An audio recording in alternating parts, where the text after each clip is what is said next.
Although I wouldn't say they're hard craft, because they're not. There's a they have a real respect for craft, even though they aren't as like, I don't know. I'm not going to say that well.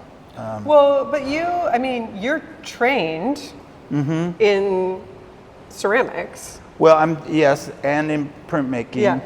And I went to school, and I have a big, like reference knowledge library in my head of art history and art historical kinds of precedents, Yeah. and I'm always thinking about that kind of stuff. So,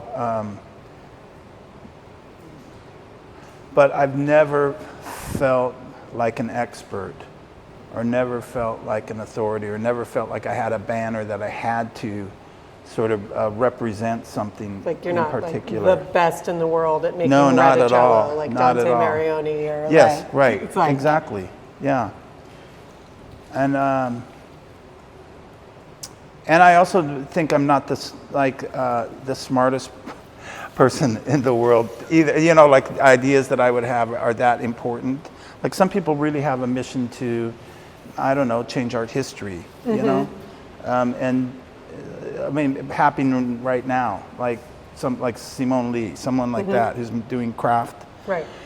Based work, but really is like addressing the academy and the institutions like museum, Like forcefully. and yeah. and her mission is really clear and gigantic, glacial. That's and yet she makes a lot. She's a maker too, you know. So I don't know. I think my mission is not clear, except to have that kind of human joy of making stuff in kind of a daily habit, you know. So I do think the what's the right word? The cooking analogy is not bad, or the knitting, crocheting, craft, homework analogy is not a bad thing, or gardening, or that kind of thing that you just tend to every day. And that part, in that way, I get the term practice. Like Right. I think that it is a practice, like something a human would do every day. And I end up doing this kind of thing. But then, you know, I worked in a restaurant for many years. Yeah. And that's a daily practice. And that has to do with, you know, so that daily Engagement, yes. do the thing. So I've always felt like, I remember when Richard Serra's Tilted Arc controversy happened. And he made that giant sculpture, which is quite fantastic. Yeah. And people just were insulted by it. That it ruined their space, it blocked their view, the way it took up space was obnoxious. And really obnoxious for people who weren't interested in art gestures. Which I think people can totally understand his work and not have art education or interest, but that piece was especially obnoxious to a lot of people, and I thought, well, they have a valid point, you know. And so I was always like, I don't want to make work that is obnoxious in that way, you know, or even confounding in a way like a lot of modern art was. Even though I was very jealous of that kind of gesture that was, say, anti-craft or purposely loser kind of aesthetic. I always was envious, and I have tried it at times, but without much success, because I don't think it was authentic. Right. Do you know what I mean? Say, it just wasn't. It wasn't the real thing. Yeah. And so now I do make work with an intent to share something shareable with people. You know, it's important to me. I make a lot of like gifts or mail art or things that have a more popular appeal or possibility to understand. Yeah. Like people can kind of get it. I think that's one of the things that it makes your work so unique and so successful is that accessibility. Like it's really accessible across generations, across, you know, viewpoints, everything. Like people walk into a space where your work exists, and there is an immediate interest and curiosity and joy and conversation around it. It's like it's fun, to have it in the gallery and watch, kids and parents and grandparents come in and have conversations about it, and each one of them get something different from it. And honestly, just yesterday there were a couple kids in here, and seeing their observations and the way they notice things in the work that their parents just gloss over. Oh, really? Yeah. I think as adults we have a tendency to see a thing, think we understand it, and walk away from it. Categorize it. Yeah. And then the kids actually spend a little bit more time and start to question and see, oh, this piece has hands, or oh, there's a face in this one, and, or look inside, oh, there's a bear in here looking out, what does that mean? And that it's just, it's wonderful to see. And I think it's good. I think it also, it could be a little cringe that it's silly. I mean, could be, it walks a kind of a line at times where it is so silly that it might not seem serious, which I think it is serious for me. But and I don't mean to say that it's childlike, but it is. Yeah, it is, and it isn't. I think it does walk that line very successfully. I love the installation, in particular for that reason, that everything is on this lower level. Yeah, there's a famous series of drawings that Paul Tech did that are hung maybe 2.5 or 3 feet off the ground with children's chairs set in front of them.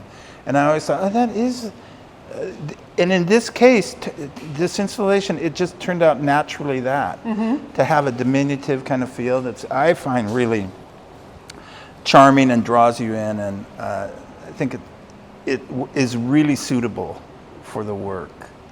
And then the sort of stacking thing that is more of a domestic, not just provisional, but it's how people move and use and place objects, in their own worlds. Yeah, and I love the way, you use clay, right? And so there is this association with domestic objects and ceramics and daily use and the things that we surround ourselves with, and so whether these, this is obviously a sculpture, but it's also an umbrella stand.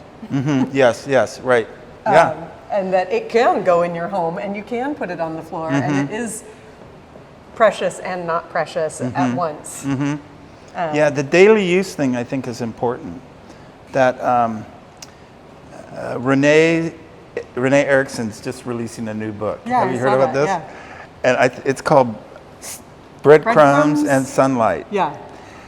Which it took me a while to kind of, and I was actually on the email thread that people were coming up with possible titles.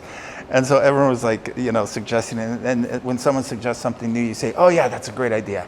And then there was silence for a while, and they came up with this title. And now I love the title so much because we both have this experience of living in Rome. And that's sort of the arc of the day, the kind of daily thing where in Campo dei Fiori, where I think she was living right on it, there is the market, or at the UW.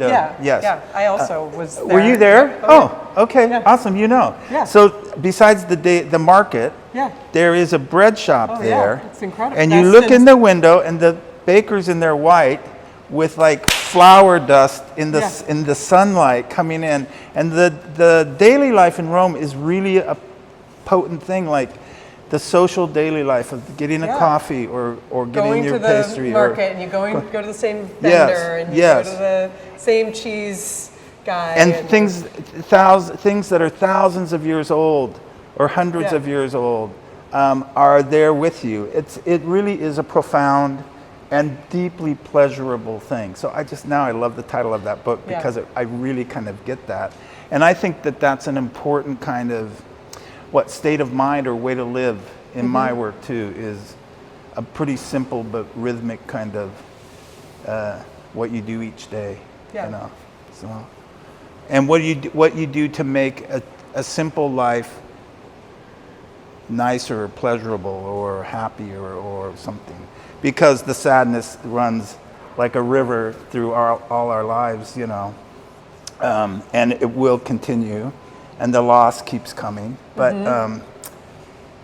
yeah, that kind of daily joy, daily bread sounds a little too biblical, but yeah, I think a profound thing, and has a lot to do with what I do. Yeah. What about some of these, the prints, the framing on the prints? Yeah. Just speaking of sort of quotidian things. Yes, like quotidian. Good, that's a good one. You're using cardboard to do the Yes. frames. Well, you know, I've worked with my friend Michael, who is literally a genius craftsperson, who studied art and then decided he didn't want the problems of art making. So he became a craftsperson and only made furniture or worked for other people. And he's just extraordinary craftsperson, a woodworker. And so I'd made some frames like this based on tramp art sorts of you know, folk kind of expressions. In wood, in LA, and we made these things that were very tramp art, funky, folky, but also a fine woodworking, and it was just like a very cool and elaborate, but a very different thing, and required me to go to LA and then ship the work back, and it cost a lot of money. And what I realized is that this, just making it out of paper, cardboard, chipboard, putting shellac on, wood glue, I mean, I get the same kind of effect in a kind of liberated way too, because it's not as precious and not as expensive or heavy, or even not putting the glazing in. I think just the shadow box is a good thing. I think even the hanging mechanism, the little tied cord. Little wax linen, So I'm really excited about that, because it is what I do with my mail art. If you know, I send posters and drawings and things like that in the mail to people, and always decorate the envelope and cut a scallop on the edge of a sheet of paper. So it's it's really crafty. I was making you know, now the craft world and Michael's store and those supplies and all those things that people are heavily involved in, it is not dissimilar from what I make. You know, it's that same impulse. So. Have you done that your whole life? Yes, I have. That's what I'm saying. Like, I think I did it before it became like a really. There was a, you know. But like even as a kid. Even as a kid, totally. Oh, totally. Like tabletop. Yeah, and I had little gardens, and I'd always grow a little garden, no matter where we lived. We moved around a lot. But I always had tabletop. My grandmother taught me how to do like knit, crochet, quilt, bake. And she was just like super can-do, genius, domestic engineer, like could do everything. And my grandfather's a fisherman, so he had his sort of daily chore. I mean, like this enamel paint. I remember going into my grandpa's basement. And you can smell that old oil-based enamel, and like all the work on the boat where you have to maintain all those things, all that kind of material, sensual stimulation. And even like my grandmother, you know, taught me the difference between wool and acrylic yarns, and she hated acrylic yarns, and just getting down to like the quality of materials. I think all that stuff. When you're young, you really do learn so much so quickly in such a extraordinary way. Like, and I was doing this when I was, I don't know, 6, 7, 8. So I think all that stuff made an amazing impression. Plus, I'm from a huge family that always had kids around and kids stuff. And so like those Babar books or whatever, without a doubt, are in your brain, very strong like impression. Part of your DNA,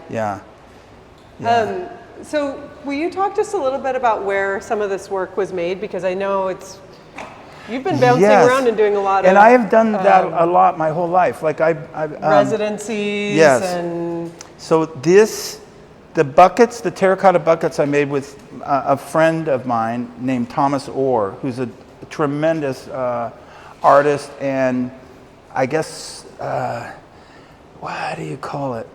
He has a social practice around his clay. He taught at Oregon College of Art and Craft. Then he and his wife, Joanna Bloom, ran a residency program in Portland. And he's cute. Where postgraduates would come and work for a year and they would mentor them. And this is his terracotta. He threw the buckets for me. And so that's about a certain relationship. All the woodwork I made with my friend Michael in LA, and that's like a long-standing 25-year relationship, friendship. The two food dogs and the two elephants I made in Missoula, because Julia Galloway, a great artist and teacher over there at University of Montana, invited us to go make work there at a time when we didn't have kiln, but then COVID came and other things happened, so it didn't happen until this past year, and that clay body is made by a guy named Trey Hill, who is a great artist and teacher in Missoula, who I spent a summer with at the Archie Bray. Yeah, I was going to say, I mean, so Montana and clay are... Yes. It's really impressive. Yeah. It's really impressive, the amount of people that have done great things there. And the Bray is definitely a nexus for all that. And then it makes me, I want to say something about Akio and Doug in the University of Washington. Yeah. Although none of this was made there, but losing their friendship and then losing them, yeah, you know, made a difference for me, yeah, for sure. They were huge people. Huge people, yeah. Yes. Teachers, Yeah. artists, community Mentors, people. Yes, yeah, exactly. huge people. Yes, absolutely. I don't right. know a lot of artists in Seattle that don't find connection to them. Yes, in some right. way. I think they're important to a lot Play of or of outside people. Yes, play. a lot of people. Even I was thinking about Tip's show, Yeah. and thinking about Doug Jack, because they have there's such a crossover there, and very different personalities, you know. But I totally think about Doug when I see that, and we have that head that Yeah. Yvonne got, Yeah. that we live with of Doug's, which is just masterfully. Yeah. Beautiful. Formed, and just love working with that. And I have a few things of Akio's, little things, Yeah. but yeah, very important people for me. Yeah, and like printmaking, I did with a woman named Sheila Coppola, who has a print studio in Tukwila, and I love. Anyway, yeah. So it's all been made. I made the garden stools at LH Projects. And I spent time at Long Beach University, Cal State University in Long Beach, which has an incredible visiting artist program. And I was down there for like 9 months. I got to go to China and make some work. Wow. In Dohua, which I'm not saying it right, but it's in southern China, and they have an incredible porcelain mountain there. The porcelain there is very famous. So yeah, all these things I think are made, almost everything, kind of in relationship to another artist or a friend. Yeah. How do you think that influences your work? I mean, because it's still so iconically your work, but I imagine that those relationships, those, you know, just even the place that you're in comes through in some way. Yeah, it does. I need to think about it. There's a lot there, and I'm not sure exactly what to say, but I don't know if moving around when I was a kid had some influence where I felt like I kept moving around and went to Japan and then went to the East Coast and went to Rome, and now even still the last couple of years I've done a ton of traveling and working with other people. I don't know why, but I do have I'm rich with good friends. Yeah. So that's always great, and I get invited to come do something, and I'm slow to say no to any kind of offer. Yeah. So, you know, I think I was born in Year of the Dog, and I think dogs are not solitary. You know, they very really social like beings. have a family, a tribe, a group, and their standing within the group is very important to them. And I think it is for me. Like that's all important stuff for me. I have no problem spending time alone working, but I also, it's really important that that I get good feedback from a larger group. Yeah. So I was going to say one more thing about the alphabet. Yeah, I was going to ask you about that.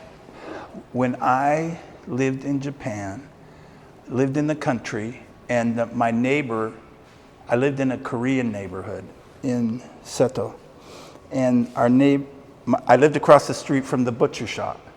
And so the butcher, you know, I don't know if you know this, but the butchery even though Japanese eat meat, it's kind of almost a caste system, like who the butchers were often Korean nationals, or even though they were born and raised in Japan, or came from that kind of, poor folk. But my neighbor, Atsuko was her name, was also a calligrapher. And my Japanese is not good at all, but that's all I spoke when I was there. And she said, I will give you lessons. And then for like a year and a half, every Wednesday, I'd go to her house for 3 hours and practice calligraphy. Not good at it. It's really a long lifetime practice. Yeah. But it made such a huge impression on me. And I do think, besides this sort of like, there is the grade school classroom feeling of like the alphabet above the chalkboard or something.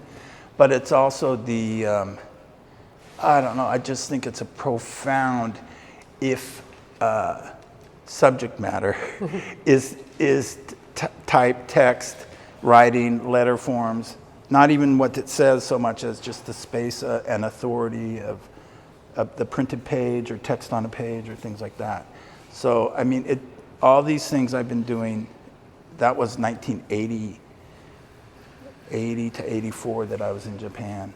So, I mean, I've been doing all these things for a very long time. Yeah. And that is I feel the treasure of that, like the value of that.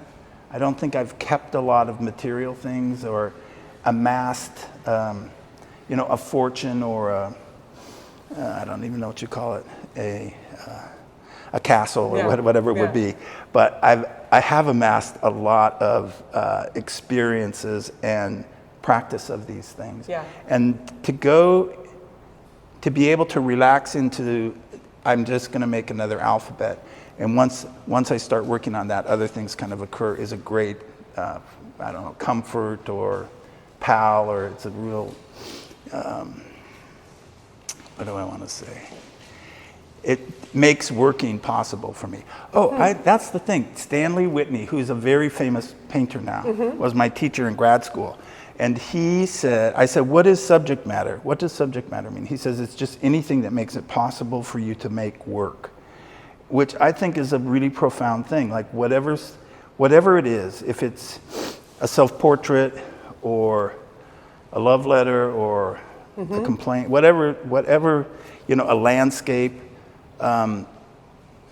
anything that makes it possible for you to start making work is what subject matter is. And it doesn't have to mean anything more than that, I think, which was really liberating. It's kind of a gift to have somebody say that and to even think about it that way. To even think about that. Like, I am going to think about that a lot. It's isn't it a good one? Yeah.